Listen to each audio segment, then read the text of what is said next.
I'm here to talk a little about skilling, upskilling. A lot of us in the room are now thinking what to do with our organization with respect to talent. So I represent ACCA, which is Association of Chartered Certified Accountants. We are a UK-based professional body of chartered accountancy qualification, and we work with employers across the world trying to help not only upskill talent but also be able to support them in their recruitment initiatives. Now, as a part of what we do, we also invest significantly in doing research, trying to understand what is future of professional accountancy looking like. What is it that in the near future would actually take place in the industry of finance and accountancy as a profession. As a part of this research, what we are able to do is, of course, this research is a global piece of research that we do across various countries. We touch upon various topics, right, from technology to economics, so on and so forth. So I wanted to take this opportunity and share a little bit of a global purview of what's happening across the world. So we did this piece of research called Professional Accountants, the Future, and this was done as a global piece of research across 21 cities and 19 countries. So you can see how big this research was. We connected with close to 3,000 respondents, all of whom were either professional accountants, CEOs, or someone from the C-suites and some industry experts. And of course, we conducted 300 workshops which were more detailed to be able to understand how the role of a professional accountant would change in the near future. Basis this piece of research, we were able to find out four drivers of what is going to change. We realized that increased regulation and stronger governance was coming into play, which means that everywhere across the world, each of the regulators, each of the governing bodies were only going to tighten the screws of what is it that a professional accountant is expected to do as a part of his work. Someone was talking about digital. The topic is also digital journey. Of course, digital is there and is impacting the area of finance. So of course, digital comes in at number 2. Well, there's no specific order for the same. Third is expectation of the profession or from the profession. Given that there is an increased regulation and governance, given that digital is playing a significant role in what companies do or what we do today, there is an increased expectation from the profession as to what is it that professional accountants can deliver for their organizations. Fourth but not the least, globalization. As companies look to expand their horizons, they're looking at a larger chunk of what is it that they can take onto their pie as a piece of business, and that is where they need professional accountants to be able to support and deliver a value proposition for the business. So we are talking about technology and not deep dive into it simply because I know that other speakers who are to follow would definitely deep dive into various aspects of technology. So in our piece of research, what we were able to find out was mostly there are about 6 technologies in play. We've heard all of these names already: robotic process automation, artificial intelligence, analytics, cloud, cyber, and social media. So I'll not deep dive into them, but this was just to share that these are the technologies in play and we've already heard these names. So what we did sometime in 2016-17 was a piece of research focused on understanding millennials. Each of the organizations nowadays across industries is trying to figure out, understand what is the thought process of millennials. So when we reached out to about 16,000 plus millennials across the world, across 150 odd countries, we wanted to understand the technology aspect as to whether they understand technology or not. Now, as you can see, technology is something that millennials understand. This is a response from them saying that we do understand technology is in play. It will take away some of the entry-level jobs, but they have a greater understanding that technology will help create a higher value-added job for them in the near future. And when it came to what is the most important thing that they would like to do when it comes to working with an organization, playing a key role as a part of the organization, the opportunity to learn and develop skills was seen as the surprisingly number one criteria for each of the respondents. Interesting work in terms of what is it that they're able to deliver was number 2, and of course financial remuneration was a close number 3, which to my mind is a kind of a surprise because each one of us in the room would agree that typically people look for money, but now with the millennials, the trend is changing. They're looking for more opportunities to learn and develop their skills.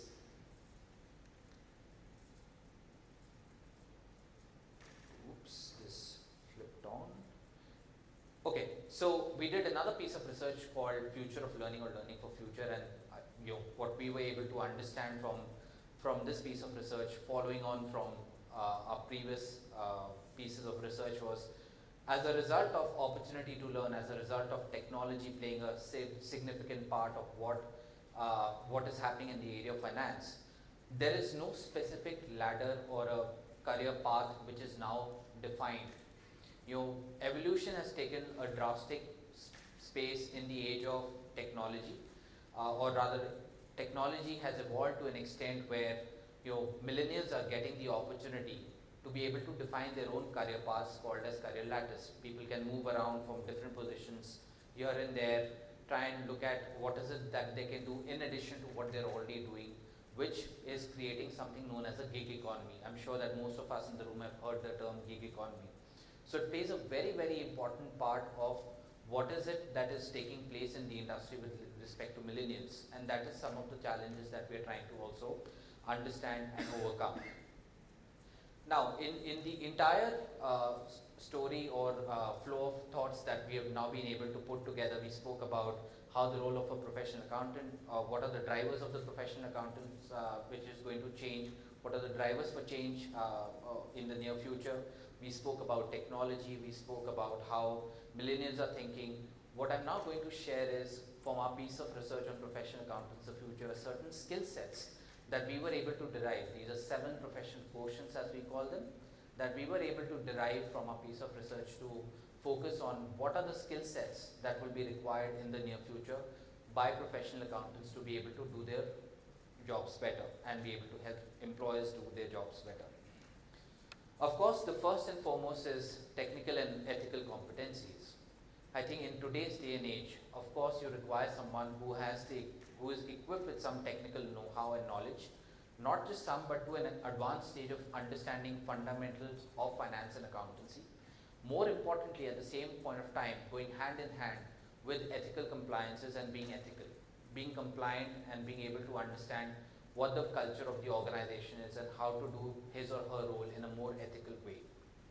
We've already seen numerous examples and cases of reporting irregularities. Some of the big fours are currently under purview for the same. But this point or this skill set really highlights that technical and ethical skills go hand in hand and are the need of the hour. Second interesting observation or skill set is intelligence. Now it's a very obvious thing that someone will talk about intelligence, but it's also some of the things which are not very easily found in talent across the industry. So the ability to acquire knowledge, thinking and reasoning and problem solving, these are this is something which is very unique as a combination, which is currently not or probably in sparse available in the talent, and that is what we foresee for professional accountants to actually have is intelligence. Creativity. I spoke about globalization as to how globalization is taking place, how digital is impacting the area of work. Now, creativity brings a different dimension altogether in terms of how a person should be creative enough to be able to identify business opportunities, creative to be able to look at his area of, or her area of work and deliver value for the business. Digital, of course, the very, very obvious, be equipped with technical know-how and technical knowledge is what digital is all about. A very interesting aspect of skill that we found was emotional quotient or emotional intelligence. We actually have another quote titled emotional quotient. But emotional intelligence is something that we have now seen pick up in a lot of organizations, and it is to be able to help a person identify your own self and what is it that you can help do with the business. Working with teams, working with your managers, working with superiors, different stakeholders. How do you manage your emotions? How do you deal with such stakeholders is all about emotional intelligence. Sixth, vision. Have a foresightedness. We are all in the age where everyone wants to be able to, like we say, think ahead. ACCA, that's a strapline. We are already thinking ahead of what will happen in the near future.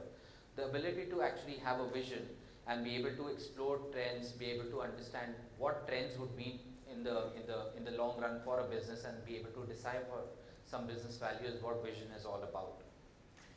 A culmination of everything is a person's experience, which is the last skill that we thought is absolutely essential for a person to have. Now, if there was no experience, obviously a person would not be able to understand or be able to deliver on aspects of intelligence, creativity, vision, and that is what organizations look for. Is a combination of all these factors, all these skill sets or quotients put together for a professional accountant to be able to take a business to the next level. Now, how did this entire piece of research actually help us? It helped us to understand that this is the need of the hour in the entire industry. It helped us to put together this piece of research and share it with a larger audience, share it with business leaders like yourself to be able to understand as to what is happening in various parts of the world, what are people doing, and especially on the skilling aspect, what is the need of the hour. I have attended numerous forums across the country where I've heard from HR leaders, where I've heard from CFOs and other business leaders talk about the word communication. That's probably the 8th part of the skill that is required, but it's these skills in totality which make a good professional accountant, or will make a good professional accountant in the year 2025 and beyond. We are currently also doing another piece of research which is focused more on India and trying to understand what professional accountants would mean in the Indian context late after the year 2030, or maybe in the year 2030. Hopefully that should be released shortly. But I wanted to take this opportunity of just sharing with you what an ACCA global perspective on skill sets and skills required for the near future would be, and I'm happy to take questions later in the evening. Thank you very much for patiently listening to me. Thank you. Rahul, don't go just a second. So I would like to invite upon stage Amitava De, Finance Controller and Accounting Services Leader for Cummins Business Services, to hand over a memento of thank you to Rahul.